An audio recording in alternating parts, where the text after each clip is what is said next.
So hello again guys, welcome back to the channel for another Pioneer deck tech, which we're going to still continue to explore this format.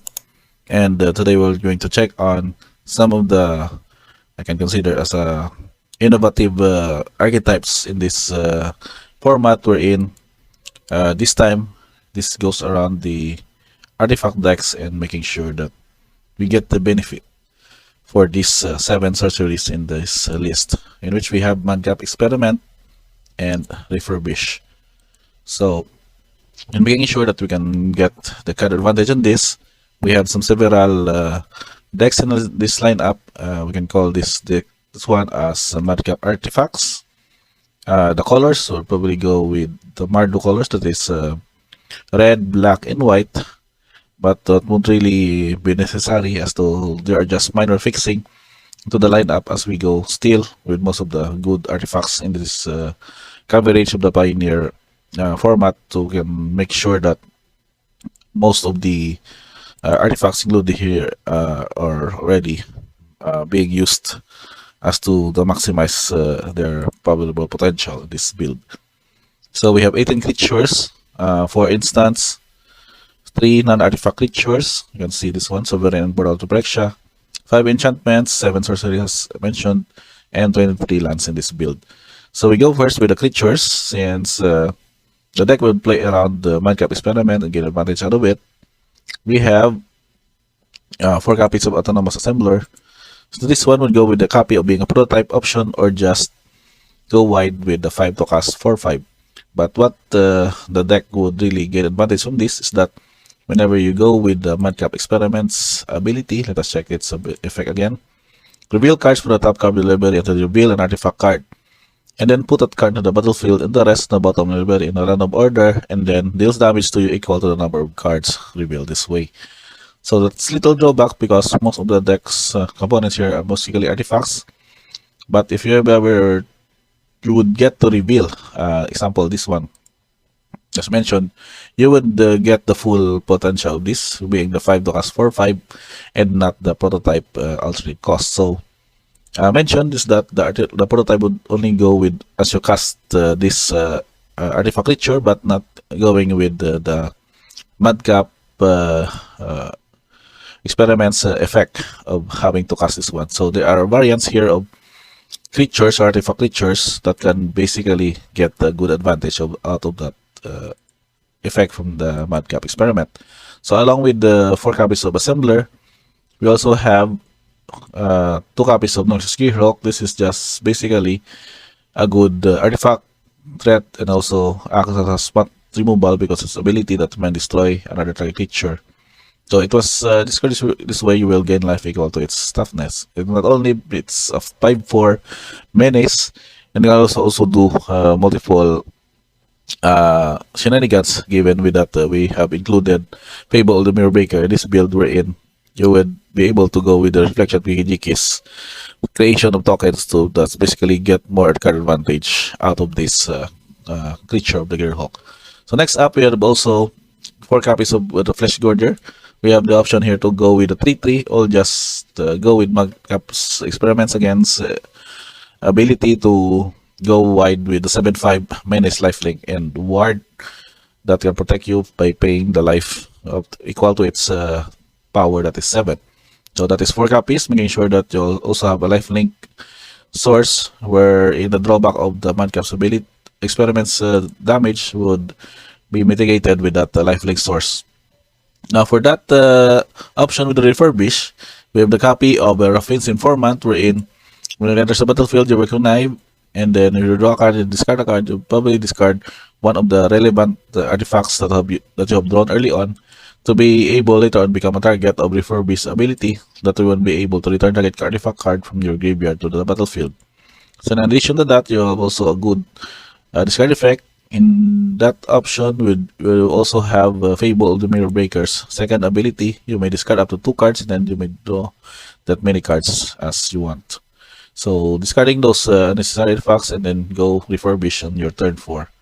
So in addition to that, we since the Flesh Gorger was also chosen as one of the prototype effects in this deck, we have also 4 copies of the Steel Seraph, in which the very good card advantage and the combat advantage of gaining flying, vigilance, and lifelink would be very relevant in most of the matchups. So only not only a good 5 for attacker and a flyer and so on, but also provides your other creature you control that would need evasion or vigilance or lifelink as per the situation arises.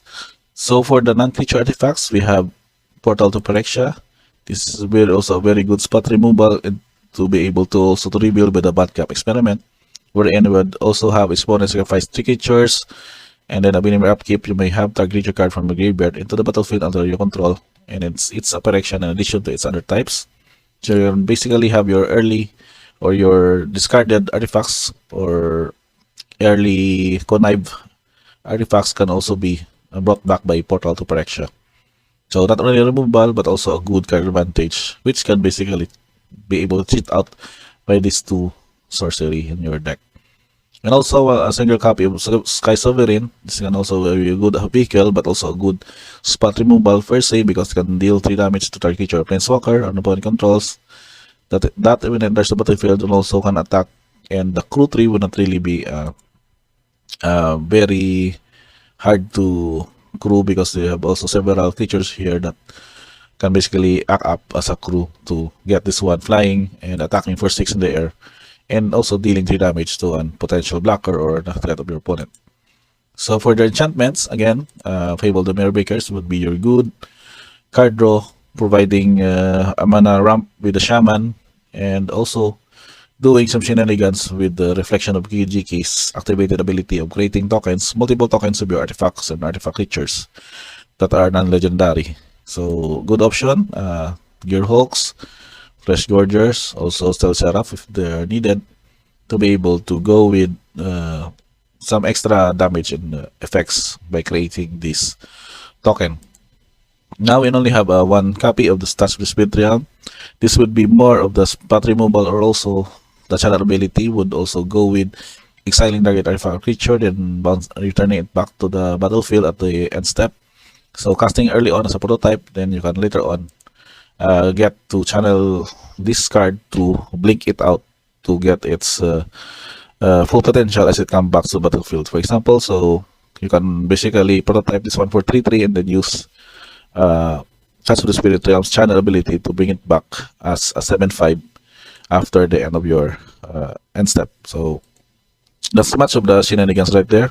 We also have some options here with our instant. So, but basically 2 Fatal Push would be really going with the spot removal category to just basically kill out any threats early on, and then Molecular Rebirth would also go with a land drop, but potentially this would go with returning your creature that when it dies, return it to battlefield, tap under its owner's control.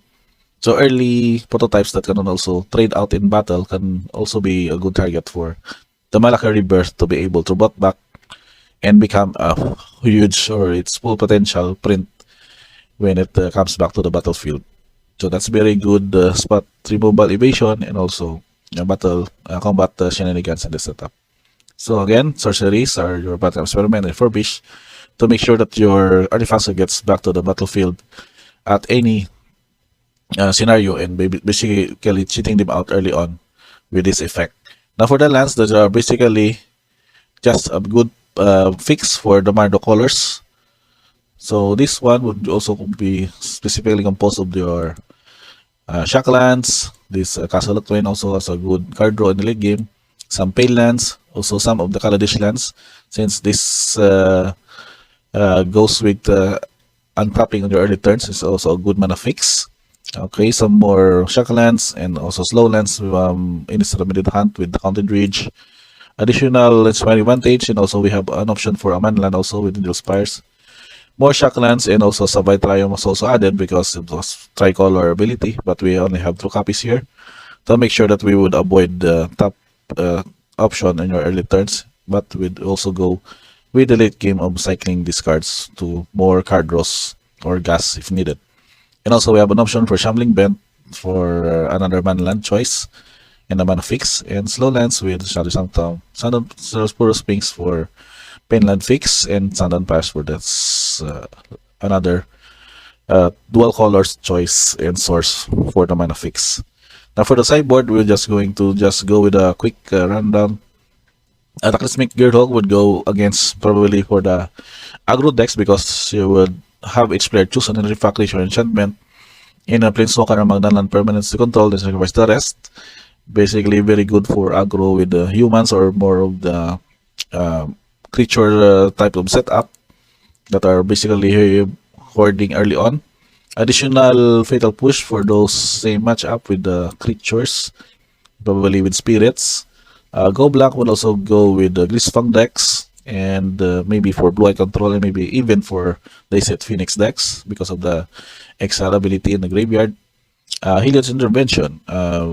We can also go with this one by destroying artifacts or enchantments, maybe in situations for auras, or there are situations wherein other artifact based decks would also be a good target for this one. The same with Kolaghan's Command, we have choose two options on this. Return target creature card from your graveyard to your hand. You may have target creature player discard a card, discard target artifact, or deal 2 damage to any target. This is also a good choice to go with in doing any card advantage depending on situation. And we also have 2 copies of Lina Duvel. Maybe this one for the Auras deck, which probably hard to deal with, especially with the spot removals. So you can have this edit effects.